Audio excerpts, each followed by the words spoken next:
Well, our Bible study brings us today to 1 Samuel chapter 19. The title of our devotion, Where Will You Turn When You Feel All Is Lost?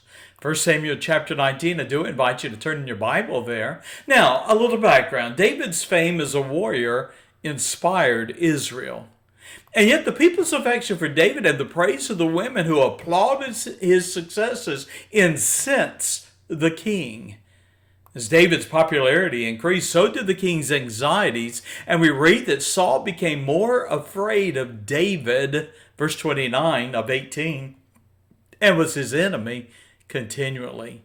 Now the king found himself in an untenable position, for David behaved himself more wisely than all his servants, so that his name among the people was much set by. And sadly, David's rapid promotion to an officer in the king's army was paralleled by his precipitous fall from grace in the king's heart.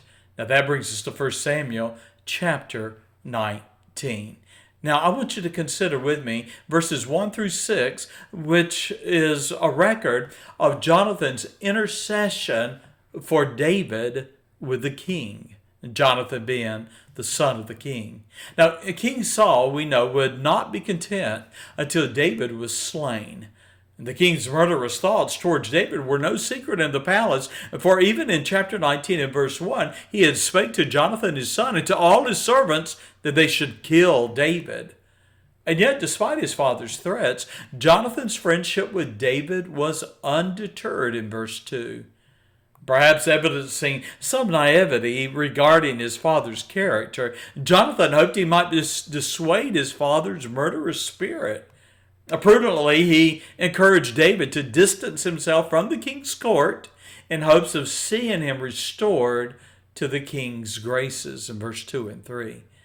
Jonathan then sought to sway his father's spirit and encouraged Saul not to sin against his servant, because he hath not sinned against thee, and because his works have been to thee word very good in verse 4. Well, Saul, persuaded by his son, vowed peace towards David and invited him back to the palace. Now notice in verses 8 through 10, the flight of David from the king's spear.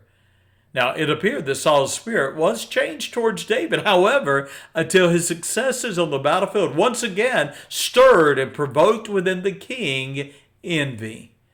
We read that Saul sought to smite David even to the wall with the javelin, but David, in verse 10, slipped away out of Saul's presence, and he smote the javelin into the wall.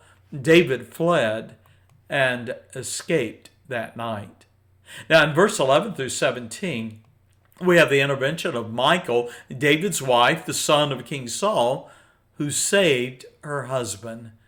Now, Saul's plot to kill his son-in-law reached even to David's household, but only with the intervention and assistance of Michal, David's wife, was he able to escape into the night.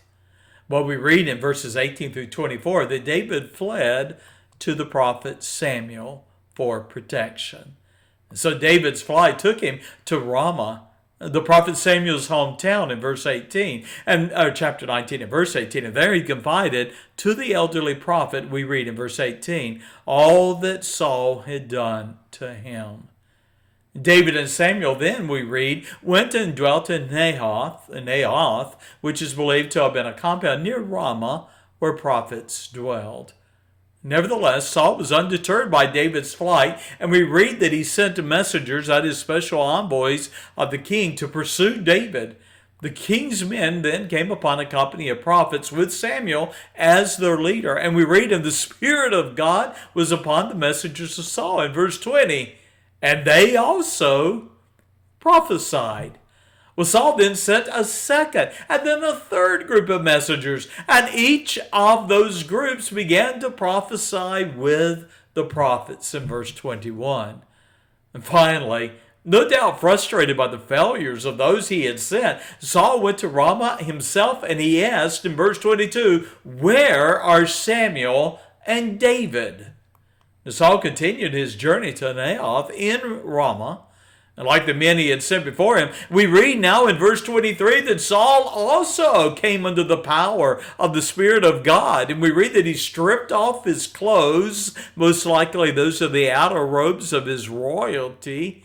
And Saul himself began to prophesy before Samuel in the like manner of those that he had sent before him. We read that he laid down naked again. I don't believe that's literally naked, but without his outer royal robes, and all that day and all that night. And so we read in verse 24, wherefore they say, is Saul also among the prophets? Well, the time that Saul was kept there gave an opportunity of David to successfully flee with his life. Now, again, what did it mean for the power of the Spirit of God to come upon Saul and the messengers he sent to apprehend David? Well, I believe the Spirit of God occupied Saul and his messengers, allowing David the opportunity to flee to Ramah. And now David, the once celebrated hero of Israel, we find is now stripped of everything.